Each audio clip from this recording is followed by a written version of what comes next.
Police आई और इस पाकिस्तानी को पकड़कर जेल ले गई। वहाँ पर सऊदी कफील भी आ गया। उसने कहा तुम मुझे 20,000 रुपये जो मेरे चोरी किए थे वो दो। अस्सलाम वालेकुम, कैसे हैं आप लोग? मैं हूँ आपके साथ अदनान। और बहुत से पाकिस्तानी जो है वो अच्छे रोज़गार के लिए सऊदी अरब जाते हैं। तकरीबन एक अंदाजे के मुताबिक इस वक्त 35 से 40 लाख पाकिस्तानी जो है वो सऊदीया में जॉब कर रहे हैं और अपने ख़ानदान की अच्छी कफालत कर रहे हैं। लेकिन परदेश काटना बहुत मुश्किल होता है और परदेसी जब वापस आते हैं तो वो बड़े खुश होते हैं। यहाँ पर एक गांव के अंदर कुछ लोग जो हैं वो सऊदीया जा चुके थे, उनके घरेलू हालात बदल चुके थे और इसी गांव में परवेज़ नामी शख्स भी रहता था। अब परवेज़ जो है वो बहुत ही सोचता था दिल ही दिल में कि मैंने तालीम भी हासिल नहीं की और अब मैं कैसे कोई अच्छा काम करूं और अपने घर के हालात बदल सकूं। परवेज़ जो है उसने एक दोस्त से बात की। उसने कहा ठीक है मैं तुम्हें सऊदीया ले चलता हूं। तो उसने उसके लिए सऊदीया जाने का वीज़े का बंदोबस्त किया और उससे कहा कि इतने पैसे तुमने वहाँ जाकर मुझे देने हैं जो मैं खर्च करूँगा। तो परवेज़ ने हामी भर ली और उसके बाद परवेज़ जो है तैयारियां करने लगा। वीज़ा आ गया। वीज़े के बाद एंड टाइम पे उसने तैयारी मुकम्मल की और जहाज़ में बैठा और सऊदी अरब पहुंच गया।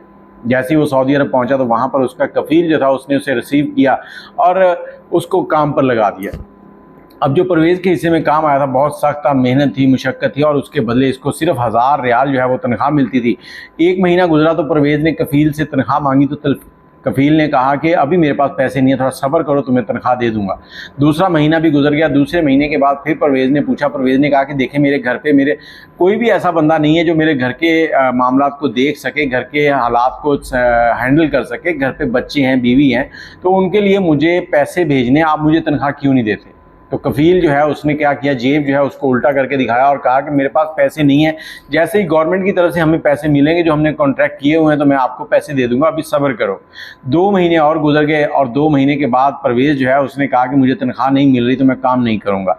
कफ़ील ने उसको ऑफिस में बुलाया और पूछा कि क्या मसला है। तो परवेज़ ने यही कहा कि मुझे आप तनख्वाह नहीं दे रहे, 4 माह गुजर चुके हैं, घर पर बीवी बच्चे भूखे हैं, रोटी खाने को नहीं है और तुम यहाँ कह रहे हो कि सब्र करो। तो फील कहता है कि मेरे पास पैसे नहीं है, अगर काम नहीं करना तो पाकिस्तान वापस चले जाओ, तुम्हारे बीवी बच्चों का मैंने कोई ठेका नहीं ले रखा। परवेज़ को इस बात पे बड़ा गुस्सा आया। इन दोनों के दरमियान तल्ख कलामी हुई और वहाँ पर जहाँ ये थे वहाँ कोई मौजूद नहीं था। परवेज़ ने कफ़ील की पकड़ के खूब धुलाई की और धुलाई करने के बाद कफ़ील जो है उसने पुलिस को बुला लिया। लेकिन वहाँ पर ना तो कोई CCTV कैमरा लगा हुआ था और ना ही कोई और शख्स मौजूद था। तो पुलिस जो है परवेज़ को पकड़ के ले जाती है, काजी के सामने पेश किया जाता है और काजी जब देखता है तो काजी सबूत मांगता है, सबूत कोई नहीं मिलता। इस बिना पर परवेज़ को काजी जो है वो रिहा कर देता है। लेकिन कफ़ील जो है परवेज़ के जो कामा होता है उसके ऊपर खरूज लगा देता है। अब परवेज़ जो है अपने लिए काम ढूंढना शुरू कर देता है क्योंकि उसके पास इतने पैसे भी नहीं थे कि वो अपना टिकट और लेके वापस आ जाए। परवेज़ जो है उसने एक मिस्री था, उसके होटल के अंदर जाके काम मांगा तो अल्लाह अल्लाह करके उसको वहाँ पर काम मिल गया बर्तन धोने का।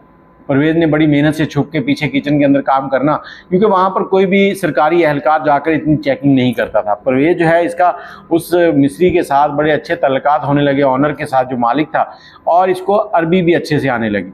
अब परवेज़ जो है अरबी सीखता जा रहा था और इसने उससे कहा कि मुझे कहीं पर कोई एक वो दुकान बना दो, होटल बना दो ताकि मैं उसे चला सकूँ।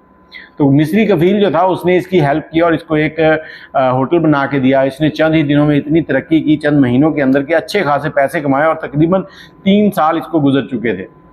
इसने खूब पैसा बना के घर भेजा था अपने बच्चों के लिए, बीवी के लिए, सबके लिए बड़े ज़बरदस्त घर बन गया, अच्छी ज़िंदगी चलने लगी।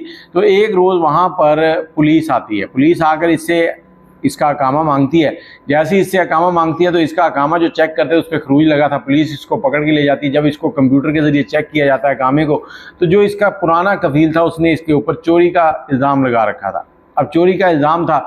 जब उस कफ़ील को बुलाया गया तो उसने कहा कि देखो तुम मुझे अगर 20,000 देते हो तो यहाँ से निकल सकोगे, अगर नहीं तो फिर तुम इधर कोठरी में, जेल की कोठरी में सड़ते रहो। अब ये सोच रहा था कि क्या करूं और उसके साथ ही कफ़ील को ये भी पता चल गया कि इसने एक होटल भी बना रखा है। कफ़ील फिर आता है इसके बाद, कहता मुझे पता चला तुमने एक होटल बना लिया, तुम इतनी जल्दी इतनी तरक्की कर गए, अब वो होटल भी मुझे दोगे तो तभी तुम्हारी खलासी होगी। अब इसने कुछ दिनों के लिए टाइम मांगा। इसने सोचा, सोचने के बाद इसने कफ़ील से कहा कि ठीक है तुम पैसे भी ले लो, होटल भी ले लो और मुझे यहाँ से आज़ाद करो, क्योंकि इसने इतने पैसे कमा लिए थे इन 2-3 साल के अंदर कि इसकी ज़िंदगी जो है वो आसानी से पाकिस्तान में गुजर सकती थी। इसने कुछ ज़मीन भी पाकिस्तान में ख़रीद रखी थी। तो कफ़ील को सारा कुछ दिया और उसके बाद इसकी जान छूटी और उसके बाद इसने टिकट लिया और टिकट लेके जिस दिन इसने आना था कोई 2-3 घंटे पहले इसने टैक्सी कराई और कफ़ील के घर पहुँच गया। दरवाज़ा खटखटाया तो कफ़ील की बीवी आई बाहर, इसने कहा जी मुझे कफ़ील से मिलना है, तो उससे मैंने माफ़ी मांगनी है। अब वो कफ़ील से बात करती है, कफ़ील कहता है ठीक है उसे ले आओ। पाकिस्तान का दिमाग जो है वो ठीक हो गया लगता। अभी अंदर जाता है, जाते ही उसकी बीवी जो है उसको भी अंदर बंद कर लेता है कमरे के अंदर, और उससे जो मोबाइल शोबाइल होता है वो छीन लेता है और उसके हाथ बांध के मुंह बांध देता है। और इधर कफ़ील जो है उसको भी कमरे में बंद किया होता है, और उसके बाद इसकी बीवी को घसीटते हुए कफ़ील के कमरे में ले आता है, कफ़ील को भी वहाँ पर बांध देता है और बांधने के बाद अच्छी उसकी धुलाई करता है, उसकी दोनों टांगें तोड़ता है। तोड़ने के बाद दोनों को अच्छे तरीके से मार के उनके दरवाजे जो हैं उनको लॉक करता है और फिर टैक्सी लेता है और एयरपोर्ट पहुंच जाता है। एयरपोर्ट पहुंचने के बाद वहां से ये सीधा फ़्लाइट पकड़ता है और फ़्लाइट पकड़ के कराची से अपने घर पहुंचता है और अल्लाह का शुक्र अदा करता है। और ये जो आपको बताया, ये कुछ लोगों के साथ इस तरह के वाक़यात जो हैं हो चुके हैं वहाँ पर। ये नहीं कि हर बंदा ही जो है वहाँ जाके तंग होता है, लेकिन मोस्टली वहाँ पर जाने वाले जितने भी मज़दूर हैं उनमें से तकरीबन कह लें कि 50% मज़दूर जो हैं वो इसी तरह की मुसीबतें जो हैं वो बर्दाश्त करते हैं।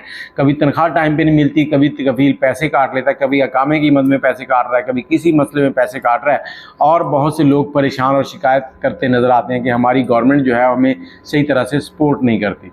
बाकी आप लोग इन सारी चीज़ों के बारे में क्या कहते हैं, अपनी राय कमेंट में ज़रूर दीजिएगा। अल्लाह हाफ़िज़।